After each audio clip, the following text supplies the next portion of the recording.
साथीहरू, आज म तपाईहरुलाई एउटा कुरा भन्छु है त। भुटानमा विशेष गरेर राजतन्त्रले शासन गरेको छ। आजसम्म 4 पुस्ता 5 पुस्ता भयो। आज 5औं राजाको पाला छ र विशेष गरेर 4थो राजाको पालामा देशमा धेरै ठूलो उथलपुथल आयो र करिब देशको टोटल जनसंख्याको 6 भाग पार्यौं भने 1 भाग जति चाहिँ देशबाट निकाला भए, देशबाट विस्थापित भए र उनीहरू सीमावर्ती भारतको क्षेत्रमा बसोबास गर्दै अलिपछि पूर्वी नेपालमा शरणार्थी बन्न पुगे र आज त्यही शरणार्थीहरू विश्वको विभिन्न मुलुकमा छरिन पुगेका छन्। यो भुटानको एउटा विडम्बना थियो। भुटानले यसलाई इल्लिगल इमिग्रेन्ट्सहरूलाई निकालेको भनेर हल्ला फिजायो र कतिपयले पत्याए पनि। तर वास्तविक कुरा गर्ने हो भने त्यो साँचो थिएन, यथार्थ थिएन। यथार्थ त अर्कै थियो, सत्य अर्कै थियो। तर त्यसलाई धेरैजनाले बुझ्न सकेनन् र अहिले पनि धेरैजनाले बुझिरहेका छैनन् र यही नबुझ्नुको पछाडि भुटानको सत्य टिकेको छ। अब यो सत्तामा हुनेहरूले कस्तो खेल गर्दा रहेछन् भने भुटानको मात्रै नभनौं, कुनै पनि मुलुकमा एउटा भ्रमको खेती गरिन्दो रहेछ र त्यो भ्रमको खेतीमा आँखा चिम्लेर जनतालाई अगाडि बढाइन्दो रहेछ। तर तपाईहरु सोच्नुहुन्छ होला जनता त्यस्तो मूर्खा हुन्छन् र? मूर्खा हुँदैनन् नि, पढालेखा पनि हुन्छन्। तर पढालेखा हुनु र शिक्षित हुनुमा फरक छ।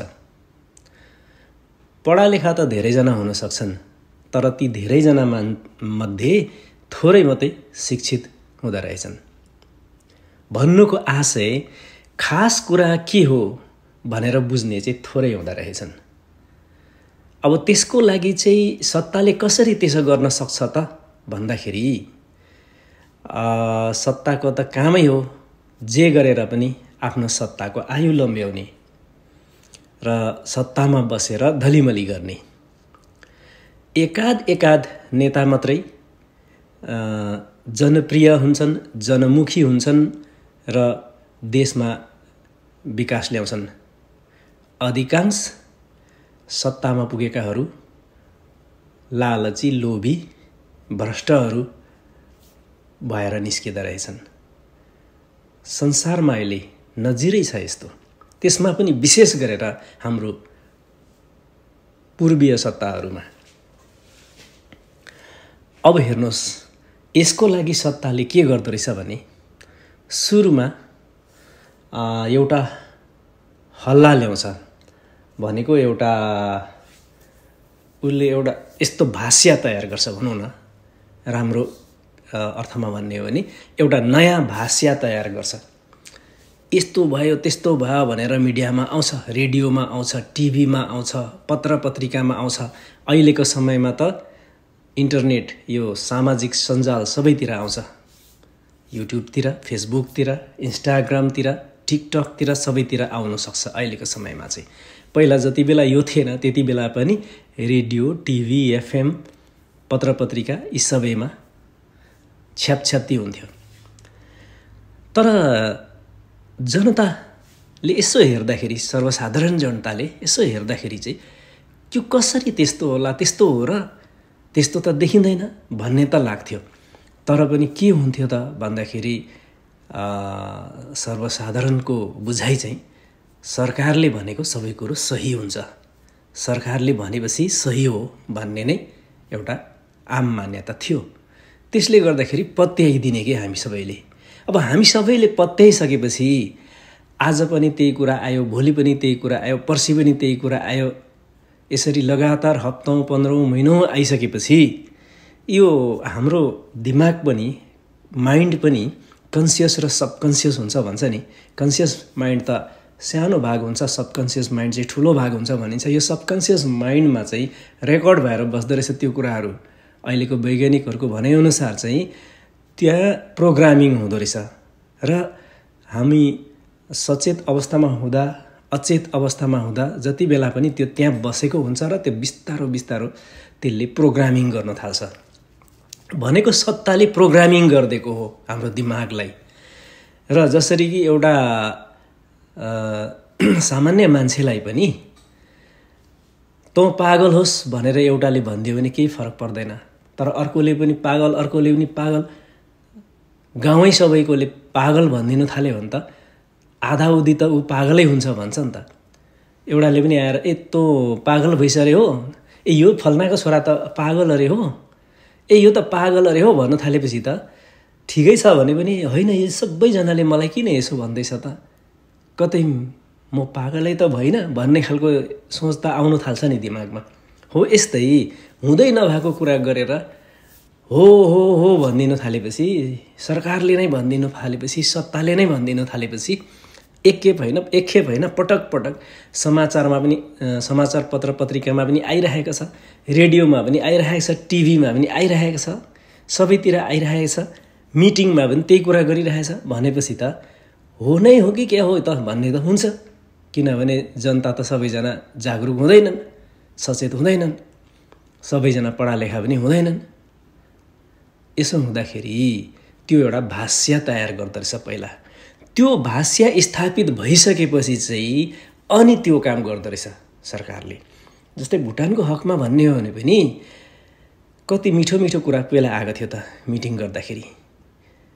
हाम्रो देशमा चाहिँ सरकारले राहत बाँडिरहेको छ, गरिब दुखीको लागि चाहिँ धेरै ठुलो खर्च गरिरहेको छ सरकारले, तर त्यो सेवा सुविधा चाहिँ हाम्रो भुटानी, खाँटी भुटानी जनताले सबै पाइरहेको छैन।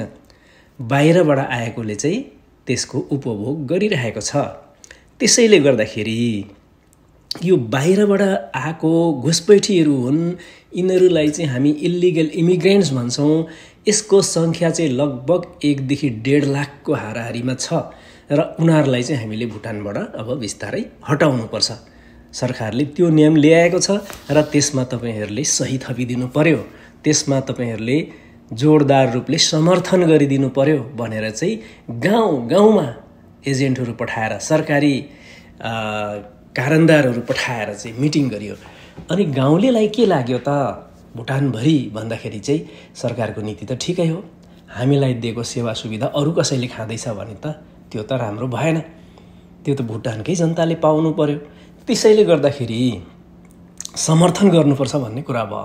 लगभग थोरै पनि होइन, 1 देखि 1.5 लाख जति त्यस्ता मानिसहरू त्यहाँ छन् भन्ने कुरा आयो। भुटानको जनसङ्ख्या कति थियो त्यति बेला? 6 लाख। 6 लाखमा 1 देखि 1.5 लाख भनेको त धेरै हो नि। अनि उनीहरूलाई निकालेपछि त भुटानी जनताले त पाउने भयो त्यो सेवा सुविधा र सबैजनाले सहमति बुझी नबुझी पनि जनाउँदै लगेको अवस्था थियो।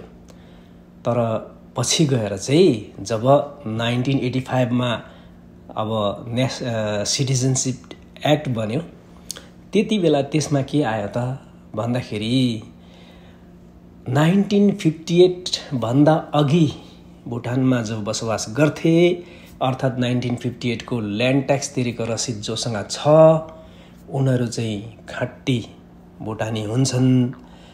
त्योदेखि पछि आउनेहरू चाहिँ इल्लिगल इमिग्रेन्ट्स हुन्छन् भनेर चाहिँ डिक्लेयर गरियो। 1958 भन्दा अघि बस्ने पनि यदि कुनै कारणले त्यो रसिद छैन रहेछ, त्यो देखाउन सकेनन्, त्यो प्रोड्युस गर्नु सकेनन् भने उनीहरू नागरिक ठहरिँदैनन्, भुटनिज ठहरिँदैनन्। भनिसकेपछि त 1.5 लाख त सहजै पुग्ने भयो। अनि पो जनता त छाबाट झरे त। ओहो, 1.5 लाख इल्लिगल इमिग्रेन्ट्सहरू भुटानमा आएको छ भनेको को रहेछ, कहाँ बसेको रहेछ, कोहरू रहेछ, उनीहरूलाई निकाल्नुपर्छ भनेर सरकारले भनेकोमा हाम्रो समर्थन छ भनेको त हामीलाई नै पो भनेको रहेछ भनेर त त्यति बेला पो जनताले बुझे त। त्यो भाष्य त पहिल्यै तयार गरियो, कार्यान्वयन चाहिँ पछि ल्याइयो। यसो भइसकेपछि के भयो त भन्दाखेरि अब यहाँनिर गरिसक्नु त केही पनि थिएन, किनभने सरकारसित त सेना छ, सरकारसित पुलिस छ, सरकारसित ऐन कानुन छ, सरकारसित शक्ति छ, सरकारसित सबै संयन्त्र छ। जनतासित के छ? जनतासित केही छैन। बोलिसक्नु पनि भएन। आगो जस्तो जल्दो बल्दो राजतन्त्रमा त्यहाँ त कुनै दलीय व्यवस्था पनि थिएन, कुनै पार्टी थिएन, कुनै राजनीति जनताले जानेकै थिएन। सबै सर्वैसर्व चाहिँ राजालाई मानेको। राजालाई त यत्रो समयसम्म जनताले चाहिँ एउटा भगवानको अवतार, एउटा विष्णुको अङ्ग मानेको हो। तर त्यही विष्णुको अङ्गले चाहिँ आज यसो गर्छ। त्यही मानेको भगवानले चाहिँ आफ्नो घरबार उजाड्छ, भविष्य उजाड्छ, छोराछोरी सहित सम्पूर्ण परिवारलाई चाहिँ बिल्ली बाट बनाउँछ र देशैबाट बेदखल पार्छ भनेर कसले सोचेको थियो? त्यो त भगवान होइन, एउटा राक्षसको रूपमा पो देखा पर्यो। तर त्यो कुरा बुझ्नु नसक्दाखेरि, समयमै बुझ्नु नसक्दाखेरि भुटानी जनताले दुःख पाए र 1.5 लाख भुटानीहरू भुटानबाट बढारिए, विस्थापित भए र रहेका जुन थिए उनीहरूले पनि आज बोल्न पाइरहेका त छैनन्। राजतन्त्र र लोकतन्त्रमा के फरक छ यो पनि राम्रोसँग बुझ्न सकिरहेका छैनन्। राजतन्त्रले त गाउँ गाउँमा भुटानमा मिटिङ गरेर सिधै भनेको हो, राजतन्त्र चाहिँ विश्वमै सर्वोत्कृष्ट व्यवस्था हो। यहाँ हेर्नुहोस् हाम्रो राजाले कस्तो कस्तो व्यवस्था गरिरहेको छ भनेर चाहिँ मिटिङमै भने हो। अब लोकतन्त्र चाहिँ कसरी खराब हो भन्दाखेरि भुटानको बोर्डरमा भारतको जुन चिया बगानहरू छ, गरिब मजदुर किसानहरू बस्ने ठाउँ छ, त्यहाँनिर जुन रोग भोग शोक अभावहरू छ त्यो देखाएर चाहिँ लोकतन्त्र भनेको चाहिँ त्यस्तो हुन्छ। त्यहाँको जनताले काम पाइरहेका छैनन्, काम गर्नेले पनि थोरै ज्याला पाएको छन्, दिनरात खट्नु परेको छ, राम्रो लाउनु पाएको छैन, राम्रो खानु पाएको छैन, जहिले पार्टी बिचमा द्वन्द्व हुन्छ, झगडा हुन्छ, अशान्ति हुन्छ। लोकतन्त्र भनेको त्यस्तो हुन्छ भनेर चाहिँ त्यसको चित्रण गरियो। र यसो हेर्दाखेरि चाहिँ बोर्डरमा हो, त्यहीँको बजार भर्नु जाने, जहिले ओहोरदोहोर गरिरहने ठाउँ, यसो हेर्दा हो पनि जस्तो लाग्यो भुटानी सिधा सोझो जनतालाई। तर वास्तविकता चाहिँ त्यो होइन। अब भुटानमा के छ त भन्दाखेरि त्यस्तो विकास गरेर चाहिँ संसारकै विकसित मुलुक त भएको होइन। भुटान पनि एउटा पछौटे मुलुक हो, राजतन्त्र भए पनि न त्यहाँ कुनै ठुलो विकासको कुनै नमुनाहरू देखिएको नि छ। 3वटा 4वटा सानो सानो सहरदेखि अरू केही देखिएको छैन। अरू त सबै त गाउँ, खेतीपाती र वन जङ्गलले भरेको छ। लगभग 70-75% चाहिँ भुटानको जग्गा चाहिँ वन जङ्गलले नै भरेको छ। त्यहाँनिर अहिलेसम्म पनि वैज्ञानिक खेतीहरूको सुरुवात भएको छैन। अहिलेसम्म नि व्यावसायिक खेतीहरूको नमुना देखिएकै छैन। जे गरे आफैले खायो यस्तै छ। भारतैबाट बाहिरैबाट चामल सब्जी नुन तेल सबै नगई कामै टर्दैन, चुलै जल्दैन। यस्तोमा भुटानले चाहिँ के गरेको छ राजतन्त्र भएर पनि भनेर भन्न सकिन्छ र त्यस्तो उन्नत नमुना के छ र? केही देखिँदैन।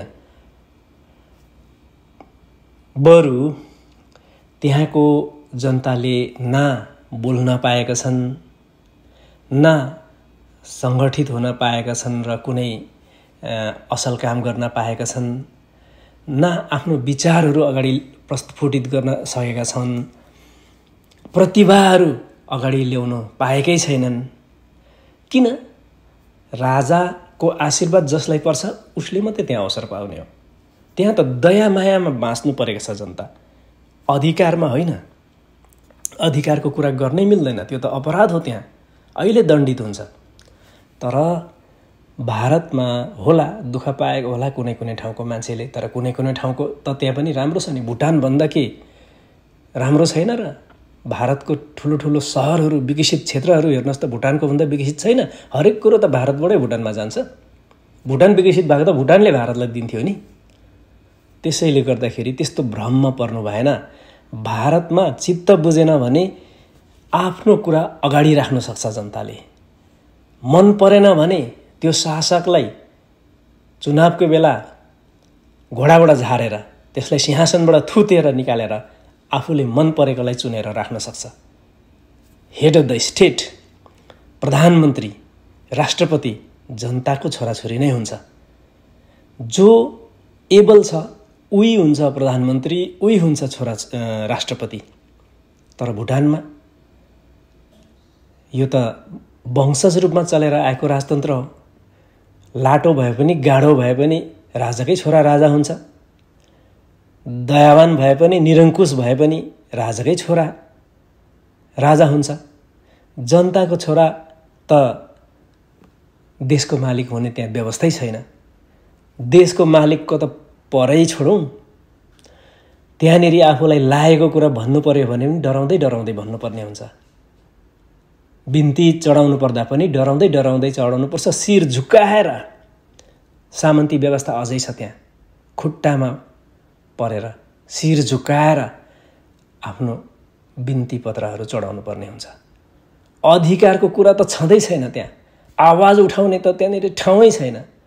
त्यस्तोलाई त अहिले लगेर थुनिन्छ कि गोली ठोकिन्छ कि डन्ठ्याइन्छ, भएन भने बेपत्ता पारिन्छ। त्यो पनि होइन भने देशबाट निकाला गरिन्छ। एउटा न एउटा त भइहाल्छ त्यहाँ। त्यसैले गर्दाखेरि अब भुटानको जनताले के बुझ्नु पर्यो भने लोकतन्त्रको सर्वोत्तम पक्ष भनेको आलोचना गर्न पाउनु हो, प्रश्न गर्न पाउनु हो। सत्तालाई नबुझेको कुरामा औँला ठडाएर प्रश्न गर्न पाउनुपर्छ। चित्त नबुझेको काममा मजाले आलोचना गर्नु पाउनुपर्छ। त्यो कहाँ पाइन्छ भन्दाखेरि लोकतन्त्रमा पाइन्छ। हो, लोकतन्त्रको सर्वोत्तम कला अथवा सर्वोत्तम पक्ष भनेको चाहिँ यो प्रश्न गर्नु पाउने, सरकारलाई आलोचना गर्नु पाउने व्यवस्था हो। खाने पिउने डुल्ने घुम्ने काम गर्ने त जहाँ पनि हुन्छ नि। अब राजतन्त्रको सर्वोत्तम पक्ष के छ? केही त्यस्तो केही छैन। त्यहाँ त न ओपोजिसन बेन्च हुन्छ, न कुनै पार्टी हुन्छ। त्यहाँ त निरङ्कुश राजतन्त्र हुन्छ। त्यही भुटानमा निरङ्कुश राजतन्त्र भएकोले त 90 मा 1.5 लाख भुटानी जनताहरू विस्थापित हुनु पर्यो, जसको चाहिँ बाउ बाजे पुर्खौँ अगाडिदेखिको पालादेखि चाहिँ त्यहाँनिर देशको विकासमा, देश आबाद गर्नुमा, विकास गर्नुमा त्यहाँनिर खुन पसिना बगाएर कत्रो योगदान थियो। तर त्यो भन्न पाएनन् उनीहरूले। उनीहरू विस्थापित हुनु पर्यो। यदि त्यहाँ लोकतन्त्र थियो भने उनीहरूले प्रश्न गर्ने थिएन, प्रश्न गर्न पाउने थिए। हामी किन बाहिरिन्छौँ, के कारणले भन्नु पाउने थिए। चित्त नबुझेको खण्डमा सरकारको आलोचना हुन्थ्यो, आलोचनाले नभए आवाज उठ्थ्यो, सडक तातिन्थ्यो, सदन तातिन्थ्यो र त्यस्तो व्यवस्थालाई परिमार्जन गरिन्थ्यो कि हटाइन्थ्यो र अर्को व्यवस्था ल्याइन्थ्यो। त्यहाँ लोकतन्त्र थिएन, राजतन्त्र थियो। त्यसैले गर्दाखेरि त्यो हुन सकेन। र राजतन्त्रमा त म त्यस्तो कुनै सर्वोत्कृष्ट अथवा सर्वोत्तम कुनै कला अथवा कुनै पक्ष देख्दिनँ। खालि कुरूप विद्रुत पक्षहरू मात्रै देखिन्छ। सबैभन्दा कुरूप, सबैभन्दा विद्रुप पक्ष के हो भन्दाखेरि त्यहाँ संविधान नै हुँदैन, त्यहाँ ओपोजिसन बेन्चै हुँदैन, विपक्षको व्यवस्थै हुँदैन। प्रश्न गर्नु पाउने सत्ता अथवा सरकारको गलत कामको आलोचना गर्नु पाउने व्यवस्थै हुँदैन। त्यसको कहाँबाट हुन्छ त सर्वोत्तम पक्ष? राम्रो पक्ष त देखिँदैन। त्यसैले गर्दा पछिल्लो चरणमा बाहिरै निक्लेकोहरूले भए पनि आलोचना गर्दा गर्दा देश विदेशमा भुटानलाई अप्ठ्यारो पार्दा कूटनीतिक हिसाबले धेरै कुराहरू गर्दा गर्दा अहिले बल्ल अप्ठ्यारोमा परिसकेपछि उसले एउटा नाटक मञ्चन गरेर भए पनि 2 दलीय व्यवस्था चाहिँ ल्याएको छ। अनि उसले के भनेको छ भन्दाखेरि मैले संविधान बनाएँ भनेको छ। एउटा संविधानको मस्यौदा त बनायो र पछि पारित त गर्यो, तर त्यो भनेको एउटा नाटक मात्रै हो, एउटा देखावटी मात्रै हो। किन भन्दाखेरि चाहिँ संविधानको विभिन्न धारामा जनतालाई म यो अधिकार दिन्छु त्यो अधिकार दिन्छु भनेर लेखिए तापनि अन्तत अलिक परपर गएर अरू धारामा तर भनेको छ उसले, तर यसो भयो भने चाहिँ भनेर चाहिँ उसले त्यसलाई खण्डन गर्न सक्ने व्यवस्था राखेको छ। त्यो भनेपछि त के भएर सबै उसकै मुठीमा त भयो। अब के बुझ्नुहोस् भने त्यो 2 दलीय व्यवस्थामा पनि ती दलबाट जितेर गएका नेता प्रधानमन्त्री भए पनि राजा नै हो, देशको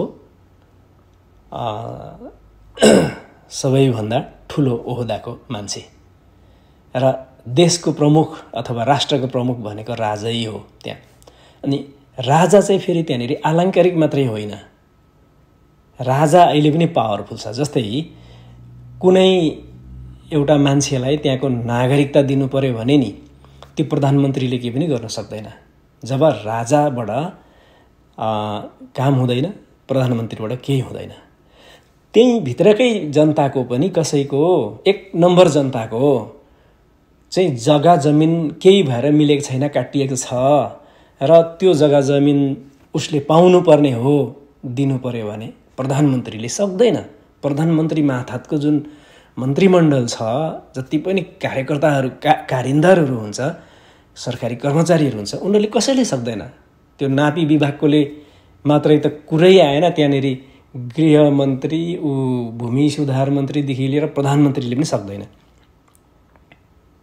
त्यसो भइसकेपछि त्यो के हो त? त्यो त लोकतन्त्र अथवा प्रजातन्त्रको खोल ओढाएको एउटा राजतन्त्रै हो नि त, निरङ्कुश राजतन्त्र। त्यसैले गर्दाखेरि जबसम्म यो राजतन्त्र रहन्छ तबसम्म भुटानको भने जस्तो विकास पनि हुन सक्दैन। भुटानी जनताको प्रतिभाहरू चाहे जसरी बाहिर आउनु पनि सक्दैन र भुटानी जनताहरू जहिले पनि जनता होइन रैती भएर बस्नुपर्छ र दबिएर बस्नुपर्छ। अरू राष्ट्रको जनताभन्दा धेरै पछाडि परेर बस्नुपर्ने हुन्छ।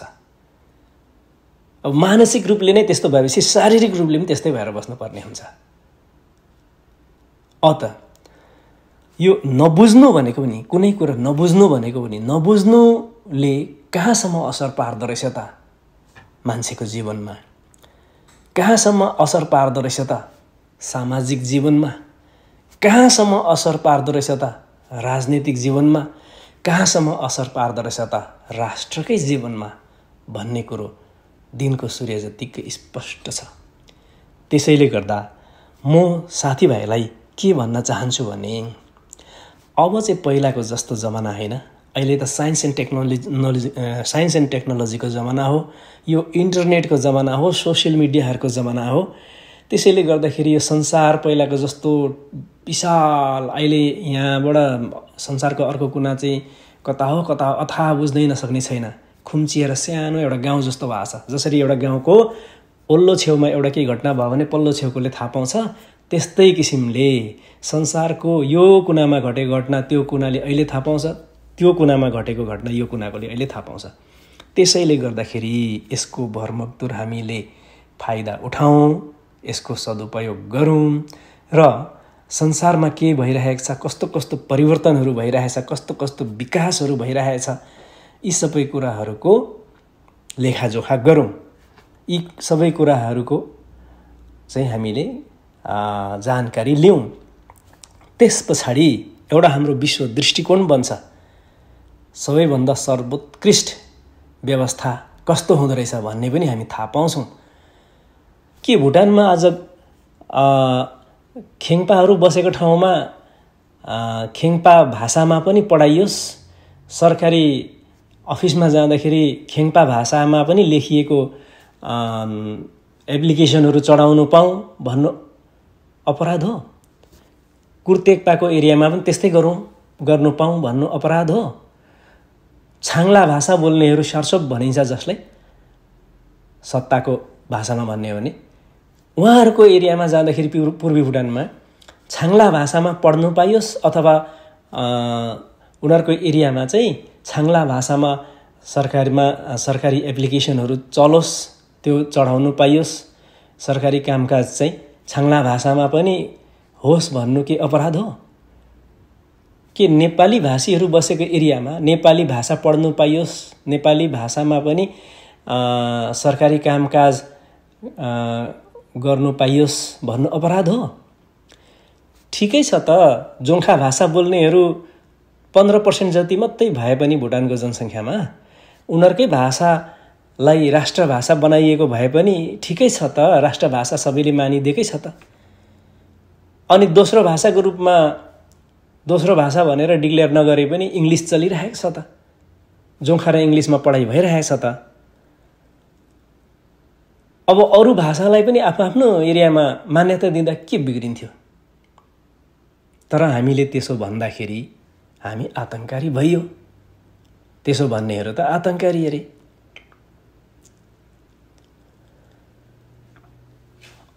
अब तपाईँ आफै भन्नुहोस्, एउटा छाङ्ला भाषीको एरियामा लु छाङ्ला भाषालाई चाहिँ दोस्रो भाषाको दर्जा दिउँ, अङ्ग्रेजी जुन छ यो त जहाँ पनि अब पढाइ हुने, यसलाई तेस्रो भाषाको रूपमा राखौँ। खेङ्पाको ठाउँमा खेङ्पालाई दोस्रो भाषा बनाऊ, कुर्तेक्पाको ठाउँमा कुर्तेकको भाषालाई दोस्रो भाषा बनाऊ, डोयाको ठाउँमा डोया भाषालाई बनाऊ, ब्रोक्पाको ठाउँमा ब्रोक्पाकोलाई बनाऊ, नेपाली भाषीको ठाउँमा नेपालीलाई नै दोस्रो भाषा बनाऊ। तेस्रो भाषाको मान्यतामा राखौँ हामीले अङ्ग्रेजीलाई। के बिग्रियो त? त्यो नेपालीहरू बसोबास गरेको ठाउँमा छाङ्ला भाषा चलाउनुपर्छ भनेको छैन, छाङ्ला चलेको ठाउँमा नेपाली लगेर चलाउनुपर्छ भनेको छैन, कुर्तेक्पाको ठाउँमा डोयाको भाषा चलाउनुपर्छ भनेको छैन। आफ्नो ठाउँमा आफ्नो एउटा भाषाको मान्यता दिनुपर्छ भन्ने कुरा न हो। त्यसो गर्दा के बिग्रिन्थ्यो? तर त्यसो भन्नु अपराध हुन्छ भुटानमा। त्यसो भन्दाखेरि त देशद्रोही आतङ्कारीको बिल्ला लाग्छ। अब त्यसो भएपछि तपाईँ आफै भन्नुहोस् त, भुटानको व्यवस्था संसारकै सर्वोत्कृष्ट व्यवस्था भनेर मिटिङमा सुनाइहिँड्नेहरूले सही सुनाएछन् कि गलत सुनाएछन् त? यदि गलत सुनाएछन् भने ती आतङ्कारी भनेर 90मा खेदाइएकोहरू आतङ्कारी रहेछन् कि देशभक्तहरू रहेछन् त? तपाईहरूको शत्रु हो भनेर चाहिँ त्यो 1.5 लाख जनतालाई जुन खेदाइयो, ती जनता चाहिँ तपाईहरूको शत्रु रहेछ कि मित्र रहेछ त? अब तपाईहरूले शत्रु शक्ति र मित्र शक्ति चिन्ने समय आएको छ। बेलायमा अब चिन्नुपर्छ। होइन भने एउटा बिरालोले मुसाहरूको बीचमा गएर म त तिमीहरूकै संरक्षणको लागि आएको, तिमीहरूकै भलाइको लागि आएको, म त तिमीहरूकै रेखदेख गरेर बस्छु, तिमीहरू मदेखि नडराऊ भनेर भन्नु र हाम्रो भुटानमा राजतन्त्रले त्यो भाष्य प्रयोग गर्नुमा कुनै फरक छैन। र साथीहरू, कुरा त जति गरे त्यति आउँछ। फेरि पनि कुरा गरौँला। आजको यो एपिसोडमा यति नै भन्दै मैले मेरो कुरा यहीँ नै रोकेँ है त। धन्यवाद।